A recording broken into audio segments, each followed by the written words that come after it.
Take a look at this line chart tracking global travel access.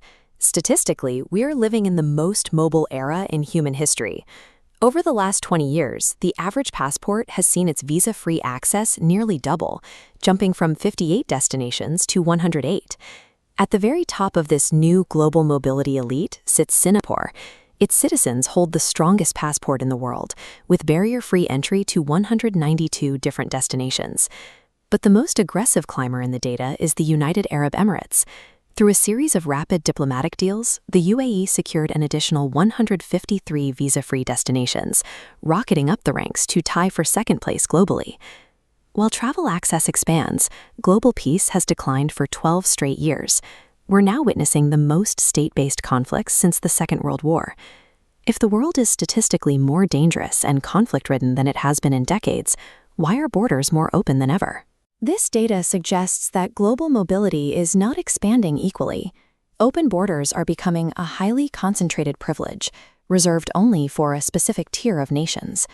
We tend to assume the global system operates on a simple logic.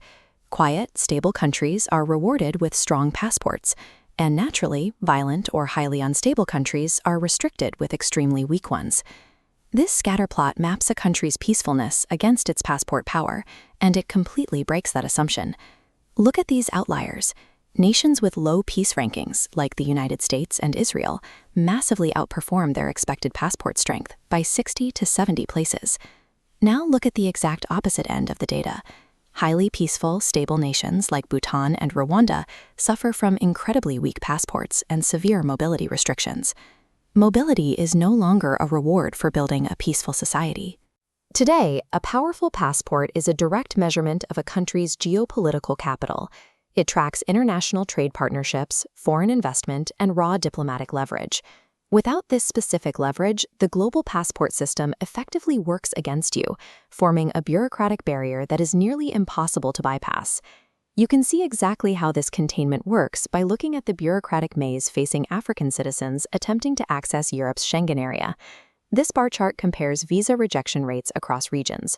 In 2022, 1 in 3 African Schengen visa applications was rejected. That is a failure rate 12.5% higher than the global average. The regional disparities are staggering. If you apply for a Schengen visa from Algeria, you are 10 times more likely to receive a rejection than someone applying from Canada. A Nigerian applicant faces a rejection rate almost 3 times higher than an applicant from a fellow emerging economy like Turkey.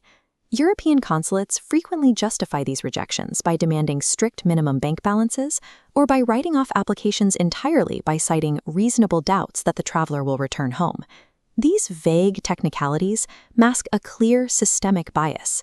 The application process acts as a bureaucratic wall, specifically filtering out and penalizing individuals from lower-income nations.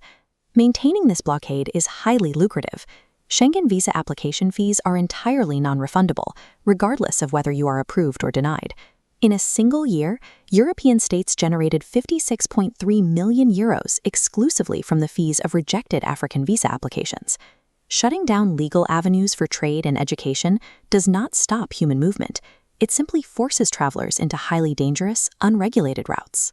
Following these systemic visa denials, 2023 saw a 50% surge in irregular, highly perilous border crossings along the central Mediterranean route. Mitigating this crisis requires action on both sides of the divide. European consulates need to implement transparent, equitable appeal systems, while African nations must push for deeper regional economic integration to build their own collective passport strength. A passport acts as an instrument of geopolitical leverage.